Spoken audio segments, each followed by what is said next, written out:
Stephen Ross promises to cooperate with the NFL and defend the integrity of the Miami Dolphins and himself. So, in part, his statement called Brian Flores' lawsuit false, malicious, and defamatory, promising to defend his personal integrity as well as that of the organization. Now, he's saying it's completely untrue. With regards to the allegations being made by Brian Flores, I'm a man of honor and integrity and cannot let them stand without responding. I welcome the investigation. I'm eager to defend my personal integrity, the integrity and values of the entire Miami Dolphins organization from these baseless, unfair, disparaging claims. According to Chris Mortensen of the Mothership, the NFL issued a statement after the lawsuit came out saying that Flores' allegations were without merit, but they said they're going to investigate. So if they're without merit, why are you investigating? Feels like somebody is lying here. Is Brian Flores lying? Is Stephen Ross lying? One is completely lying. It's you either did or you didn't. It's not, Stephen Ross could have said this yesterday. Oh, come on, I'm joking around with him. Like, hey, come on, why don't you lose some games? I'll pay you so you could lose some games. Miscommunication. Took it out of context. He went the other way. So now we're all in. And Brian Flores didn't say, you know what, maybe I misremembered. Or, no, it feels like he's got some information here. He's got some hard information here. And I think if I'm Stephen Ross, if you're the NFL, what do you want to find here when you investigate? Because normally when you start an investigation into your own business, your own house, okay, what is the fallout here? If you say, hey, we didn't find anything with Stephen Ross, okay, what if Brian Flores says, let me bring in the GM here. We had a conversation about this. Or here's a text message. Here's another person who heard this. Whatever it is. Now all of a sudden, let's say you were betting on Dolphins games. Can you have class action lawsuits against the Dolphins if they were purposely tanking? And you could prove it? This is a rabbit hole. If you go down, who knows what you're going to find? And, do you want to, if you find something, then you're going to have to take away his team. There's a lot of different tentacles attached to this. And we're just starting the investigation there. There's also the other aspect, and I was told by somebody in the NFL, with the NFL yesterday, that yes, the Rooney rule, the hiring practices, it's not a perfect system, but the Stephen Ross situation, far more alarming and damning for the NFL because of the gambling aspect of it. Now, when the Rooney rule came out, established in the early 2000s, the teams were told when interviewing for the head coaching position, a minority applicant must be included. No guidelines about the seriousness of the interview. What if the Giants locked in on Brian Daboll, but also said, hey, how many times have you hired somebody? And let's say there's 10 people. The third person who comes in, you go, oh my God, that person blew me away. But you still have to interview the other people because human resources says you have to interview everybody. Well, maybe the Giants locked in on Brian Daboll, right?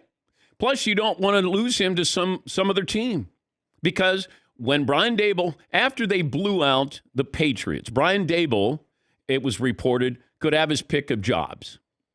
Albert Breer, joined us Monday Morning Quarterback and said that. But you have to go through the process. If I'm the Giants, I want Brian Daboll. I'm going to let Brian Daboll know you're going to get the job, but I got to go through the interviewing process. It's not perfect. I get it. It's sensitive, but you're telling somebody not to decide. How can you do that? Hey, don't decide. Well, you're going to fall in love with somebody, and it might be the third candidate, the fifth candidate. Maybe it is the last candidate. And maybe the Giants just made up their mind, but still wanted to go through the process, had to go through the process, and interview Brian Flores. I don't know if there's any rule that can prevent that from you making a decision on hiring somebody. And maybe that's what happened. Now, I don't agree with the Giants when they say, hey, we looked at the resumes and, we hired the guy who was more qualified. That, to me, is nonsense. Brian Flores, 3 years as a head coach and, was keeping his team in playoff contention. They were winning in spite of an owner who wanted him to tank. By all accounts, a man of principle. And you're telling me, man, Brian Daboll can turn out to be a great coach, but don't say he's more qualified.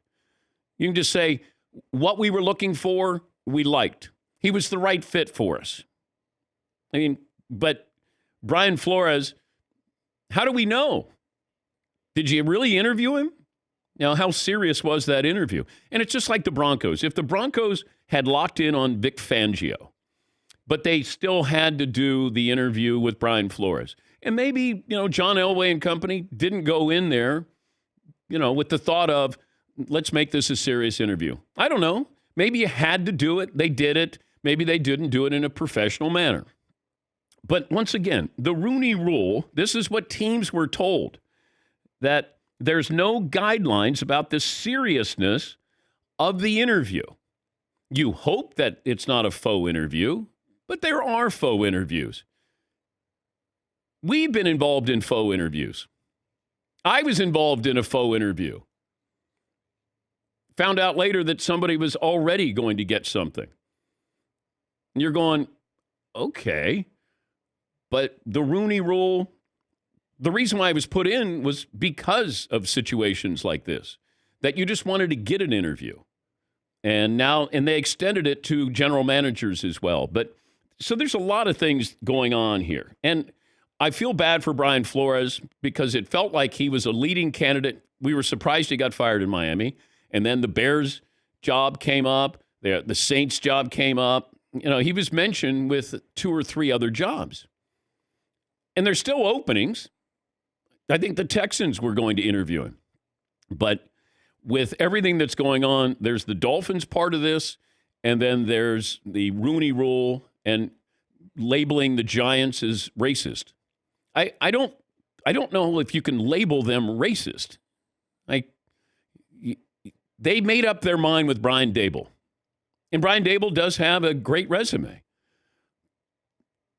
But I don't know. I don't know. I think you got to be when you throw that word around, how do you prove that? Now you have to go through all the hirings that you had in the organization, or hey, I'm going to prove to you that we're not this. The history of the organization, I don't know how you prove that. And once again, I asked a source yesterday, I said, what does Brian Flores want? And my source said, I don't know. And we did reach out to his people. I didn't want to have his attorney on. I wanted to have Brian on. I thought Mike Greenberg did a great job yesterday on the mothership, on Get Up. Getting the right questions. I don't want the lawyers in there. I want to talk to you. That's it. One host, let me talk to you. And I thought Rooney did a great job with that. So it's kind of tricky with everything that's going on, proving this. The NFL, do they do a deep dive on this with Stephen Ross? Was he really trying to incentivize losing? And, there's a lot attached to it. But, the commissioner is going to meet with the media next week in Los Angeles, and there are going to be a lot of questions. And I don't know. I mean, he might say, well, it's an ongoing investigation, and I can't really talk about it. I mean, there's ways to. Yeah, I've been covering sports for 40 years. I know how this works. When somebody doesn't want to tell you something, just blame the legal system. It's an ongoing investigation, and I really can't say anything about it right now. Yeah, Paul. I always want a reporter to come back and say, well, you can. There's a mic in front of you right now. No one's actually physically keeping you from. You're the commissioner. You're the boss.